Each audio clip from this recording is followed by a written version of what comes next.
Buenos días, soy el doctor José Ignacio Galván y quiero agradecer a los organizadores de este magnífico grupo de trabajo al que me honra pertenecer desde hace unos meses, el haberme invitado a participar sobre un tema tan frecuente y práctico como la tiña incógnita en este curso de micología, donde me gustaría aportar mi experiencia personal en una patología que durante más de 25 años hemos podido diagnosticar en múltiples ocasiones en nuestra consulta, gracias a la ayuda de una técnica diagnóstica que todo dermatólogo debería conocer, como es la realización del examen micológico directo.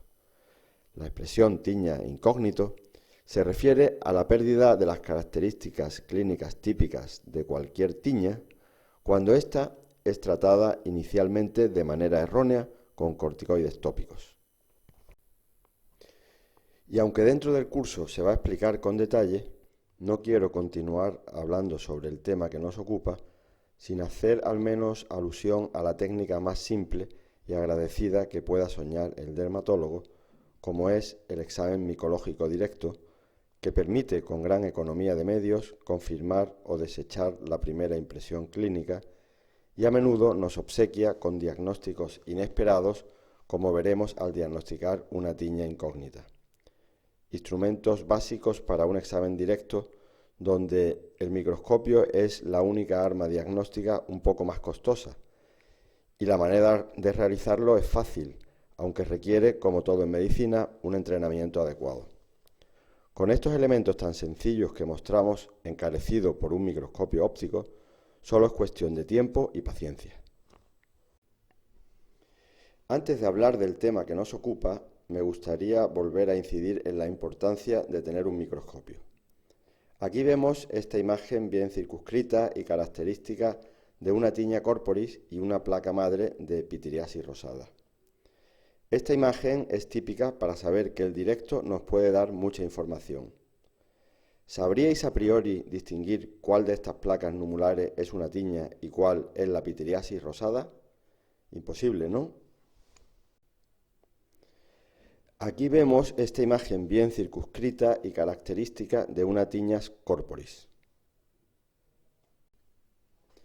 Y este es el aspecto microscópico al ver las hifas ramificadas y tabicadas características que nos confirman el diagnóstico. Sin embargo, si preguntamos qué os parece este paciente, es una imagen muy similar a la anterior, ¿no? Le haríais un raspado. Es una lesión única, el examen micológico es negativo, la citamos en 2 semanas y este era el aspecto. Se trataba de una placa madre en una pitiriasis rosada de Gisbert.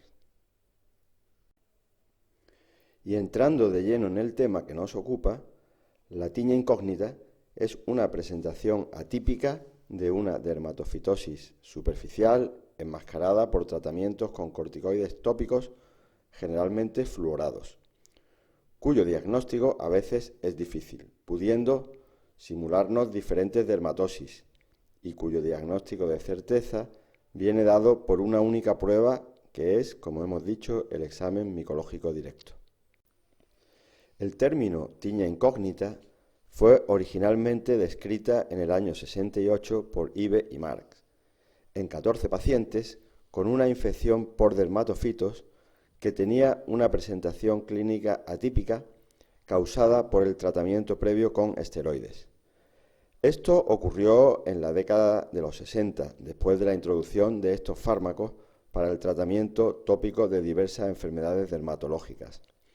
Estos fármacos inhiben la normal respuesta cutánea inmune contra dermatofitos, mejorando así el desarrollo de las infecciones fúngicas superficiales. La tiña corporis es descrita tradicionalmente como una erupción anular con escamas finas y borde eritematoso. La tiña incógnito, que representa aproximadamente el 40% de las infecciones por tiña, es un término utilizado para las infecciones por dermatofitos con una apariencia atípica, ocasionada por tratamientos inmunosupresores previos con esteroides, tacrolimus tópico o pimecrolimus. La tiña incógnito generalmente se presenta como un desafío diagnóstico porque puede simular varias enfermedades dermatológicas.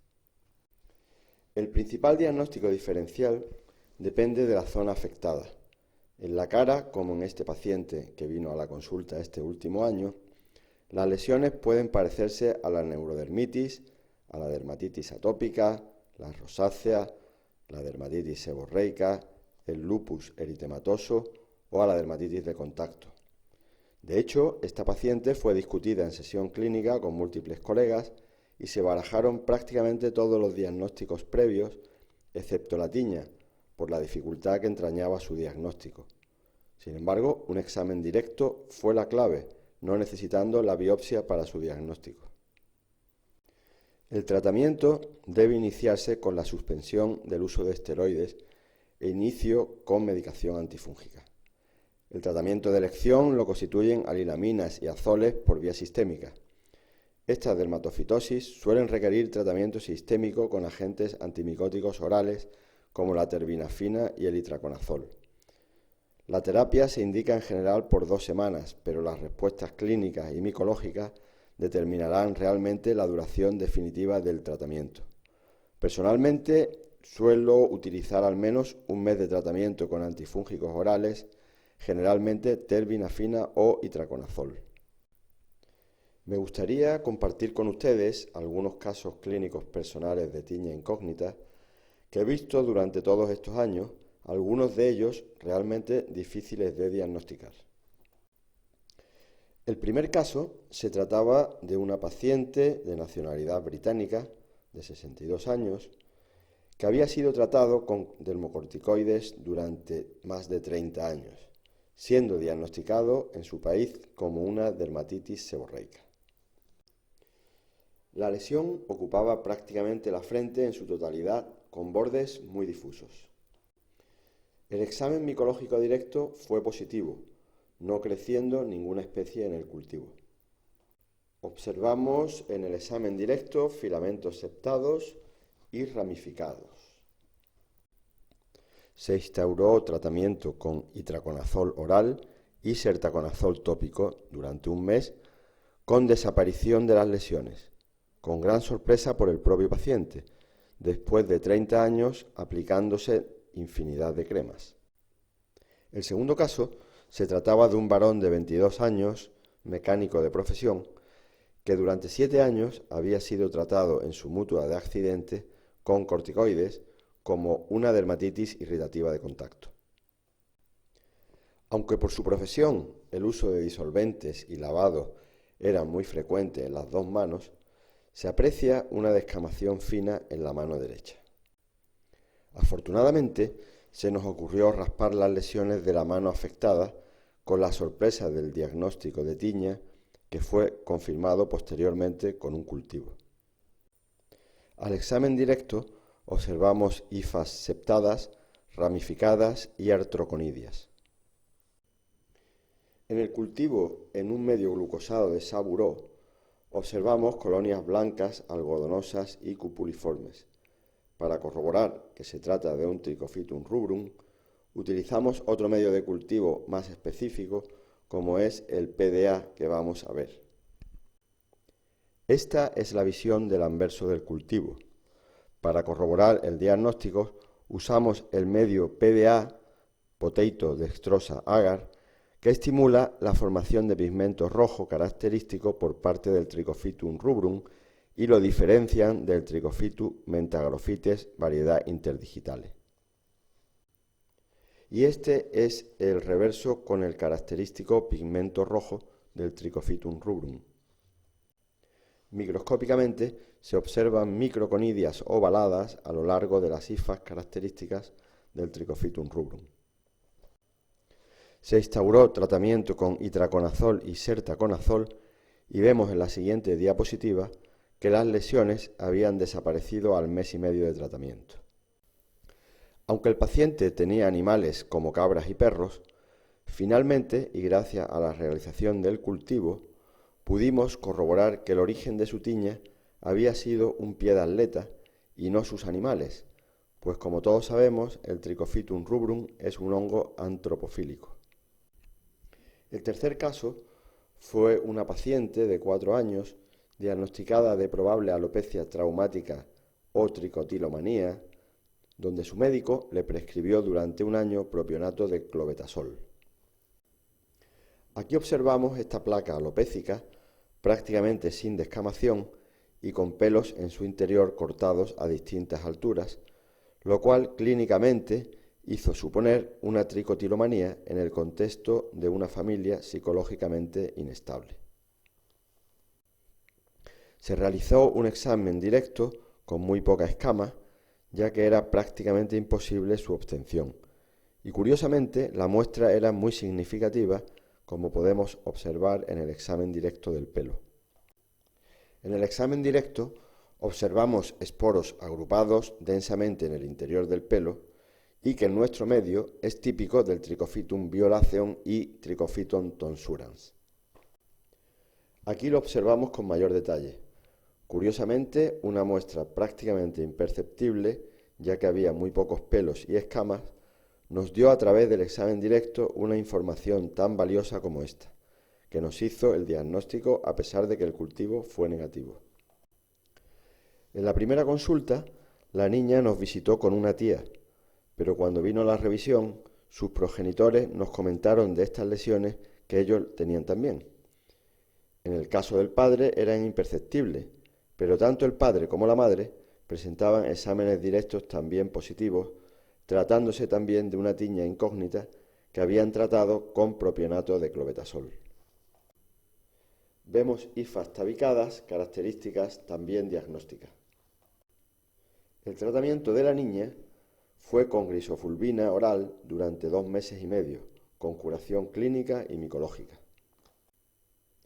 El cuarto y último caso se trataba de una profesora de 63 años cuyo motivo de consulta era esa placa con una descamación furfurácea cerca del arco interno plantar que durante 6 años fue tratada con corticoides tópicos que mermaban su prurito pero que no terminaba de curar.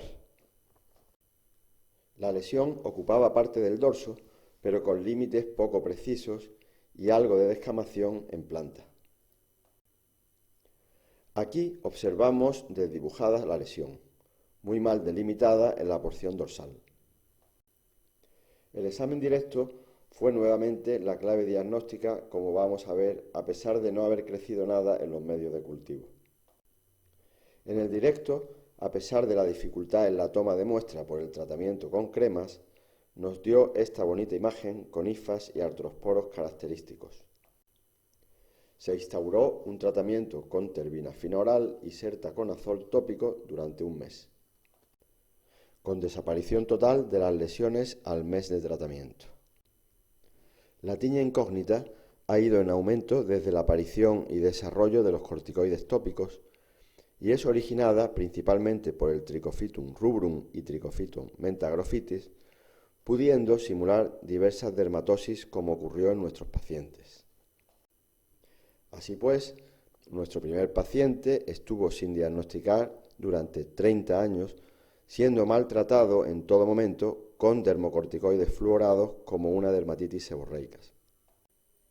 El segundo paciente también fue mal diagnosticado y tratado durante 7 años como una dermatitis irritativa de contacto. El tercer paciente fue diagnosticado durante 1 año por tricotilomanía, incluyendo estudios psicológicos. Y el cuarto y último paciente fue tratado durante 6 años como un eczema. En estos casos hay un denominador común. Esto es debido a un diagnóstico incorrecto asociado al uso a ciegas de dermocorticoides fluorados. Y para evitar esto, hay que pensar en una tiña y aprender a dominar una técnica fundamental, el examen micológico directo.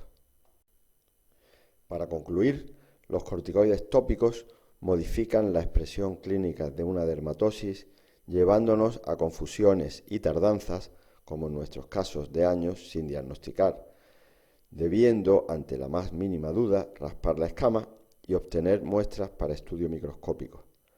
Enfatizar que la prueba más importante es el examen directo y que, aunque sea sencilla, para dominarla es fundamental un aprendizaje y reciclaje adecuado. Y no quiero terminar este capítulo sin agradecer al doctor Vicente Crespo y a su magnífico equipo del Hospital Carlos Haya de Málaga el habernos alentado durante años al aprendizaje de esta rama tan importante de la dermatología como es la micología.